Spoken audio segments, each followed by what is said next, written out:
नमस्कार सर्वांना, Rupali delicious kitchen मध्ये आपलं स्वागत आहे। आज आपण गणेशोत्सव निमित्त मस्त असे गव्हाच्या पिठाचे उकडीचे मोदक बघणार आहोत।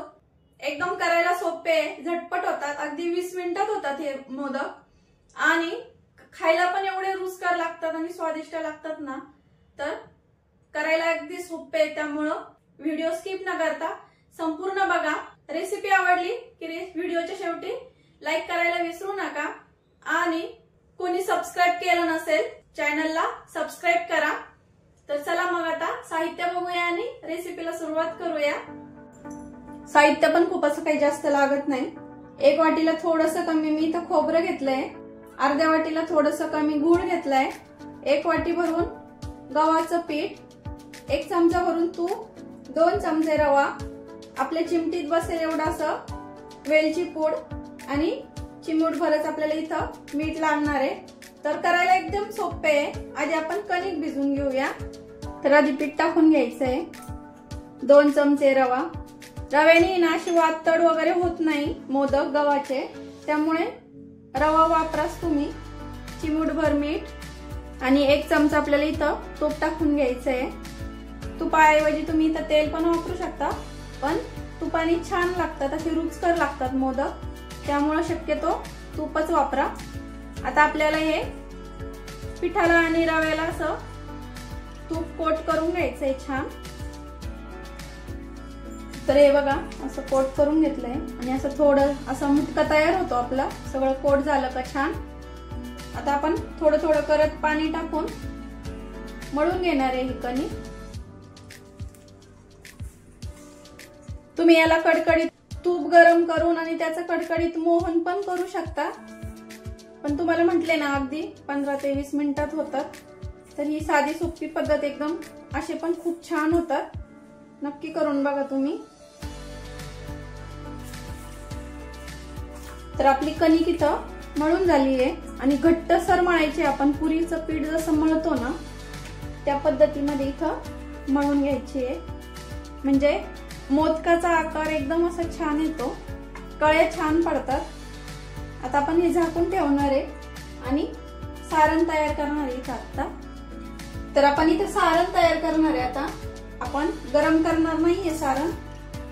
तर इथं खोबऱ्याचा खीस घेतलाय, अर्ध्या वाटीला कमी गूळ बारीक कट करून घ्यायचा आहे, वेलची पूड।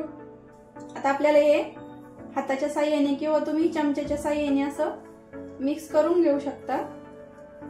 आपल्याला हे कच्चच असं मिक्स करून घ्यायचंय खोबरं आणि गूळ, किंवा तुम्हाला असं आवडत नसेल तर तुम्ही बारीक पण करून घेऊ शकता, काही हरकत नाहीये। तर असं एकजीव करून घेतलंय मी, बघू शकता असं मस्त खोबरं आणि गूळ छान दिसतंय। आणि एवढं प्रमाण सांगितलंय, एवढ्या प्रमाणामध्ये याची गोडी आणि खोबरं एकदम करेक्ट होतं। तर आपलं पीठ पण इथं छान भिजलंय, 10 मिनिट झाले बाकीची तयारी करेपर्यंत। आता थोडंसं पोळपाटावरती आपण मळून घेऊया। तर आता छान मळून घेतलंय। आता याचे 2 भाग करायचे, किंवा तुम्हाला 11 करायचे किती करायचे त्यानुसार आपण इथं गोळे तयार करून घेऊ शकतो। तर याचे मी आता 2 भाग करते, एक साथ। आणि आपण याची अशी मोठी पोळी लाटून घेणार आहे। आणि इथं गव्हाचीच पिठी घेतली मी, अगदी थोडंसं हलकसं पीठ लावायचं आहे आपल्याला, खूप जास्त नाही लावायचं। मोठी चपाती लाटून घ्यायची आहे। आपण चपाती करतो ना त्यापेक्षा थोडी पातळ लाटायची आहे चपाती। नाही पीठ लावलं तरी काही हरकत नाहीये, कारण आपण तूप टाकलंय ना, ते पोळपाटाला चिपकत नाही पीठ। तर हे बघा चपातीपेक्षा थोडी पातळ चपाती लाटून घेतली आहे। आता एका झाकणाच्या साहाय्याने मी हे कट करणार आहे। तुम्ही हवे असलेस तर एकसारखे गोळे करून तसं पण करू शकता।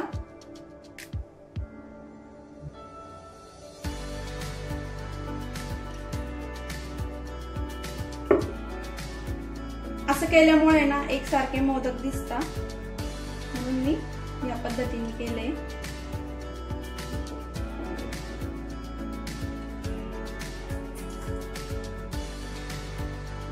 असे एकसारखे छान करून घ्यायचे। आता सर्व मी असेच करून घेते। हे बघा सर्व लाटून झालेत आता आपले इथं हे। आणि एका साइडला पाणी पण गरम करायला ठेवलंय। तर चाळणी स्टीम करणार आहे मी, त्यामुळे चाळणीला इथं आपण तूप लावून घेऊया। तूप तेल काय असेल ते। आणि पाणी गरम झालं की आपल्याला चाळणी कढईवरती किंवा तुम्ही काय ठेवलंय त्यावरती ठेवून घ्यायचंय। आपण इकडे मोदक भरायला घेतले की त्याआधी आपल्याला इकडे पाणी गरम करायला ठेवायचंय, त्यामुळे आपले मोदक छान स्टीम होतात आणि असे वातूड होत नाही। तर आता मोदक करून घेऊया। आता तुम्हाला किती किंवा तुम्ही किती मोदकाची बारी किती मोठी ठेवली आहे त्यानुसार इथं सारण ठेवा। तुम्ही आधी कळ्या पाडून घेतल्या आणि मग नंतर सारण ठेवलं तरी काही हरकत नाहीये।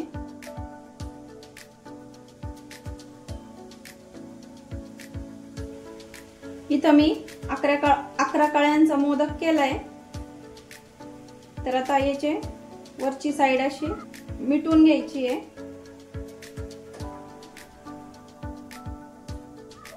हे मोदक करायला खूप सोपे आहेत, खूप जास्त काही वेळ लागत नाही। बघू शकता किती सुंदर दिसतोय ना, पटकन आकार धरतो हा मोदक। आता सर्व या पद्धतीने मी इथं करून घेणार आहे। आणखीन एक करून दाखवते तुम्हाला, सारण न टाकता करून दाखवते आधी। तसा पण छान होतो। आणि हे 3 बोटांनी आपल्याला इथं कळ्या करून घ्यायच्या, छान कळ्या पडतात।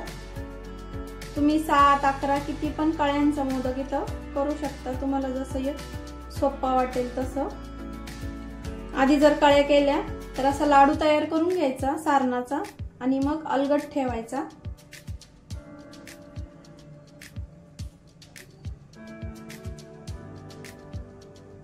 आणि आपला मोदक इथं रेडी आहे।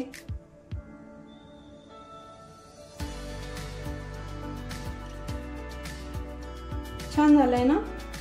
तुम्हाला कुठली सोपी पद्धत वाटते त्या पद्धतीने करा तुम्ही, काही हरकत नाहीये। आता सर्व याच प्रकारे मी इथं करून घेते।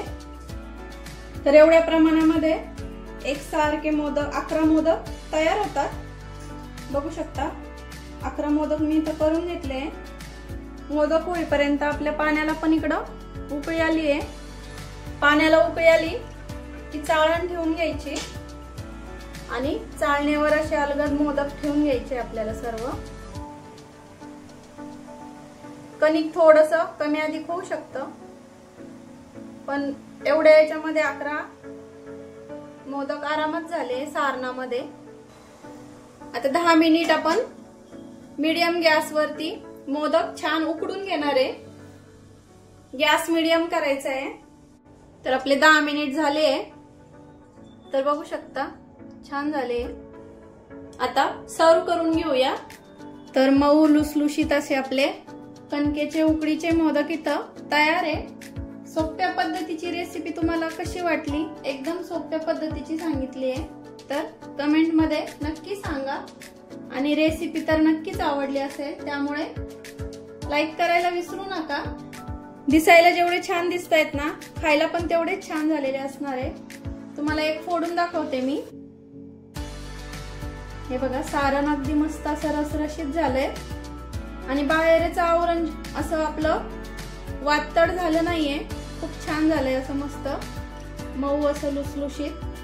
तर या गणेशोत्सव मध्ये तुम्ही माझ्या पद्धतीचे असे मस्त मोदक करून बघा आणि मला कमेंट मध्ये सांगा कसे झालेत तुमचे मोदक ते। आणि रेसिपी आवडलीच आहे तर मग एक लाईक करायला विसरू नका। रेसिपी आवडली असेल तर लाईक, शेअर, सबस्क्राईब करा।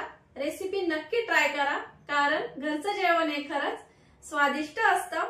अशाच नवीन छान छान रेसिपींसोबत पुन्हा भेटूया। तोपर्यंत बाय बाय।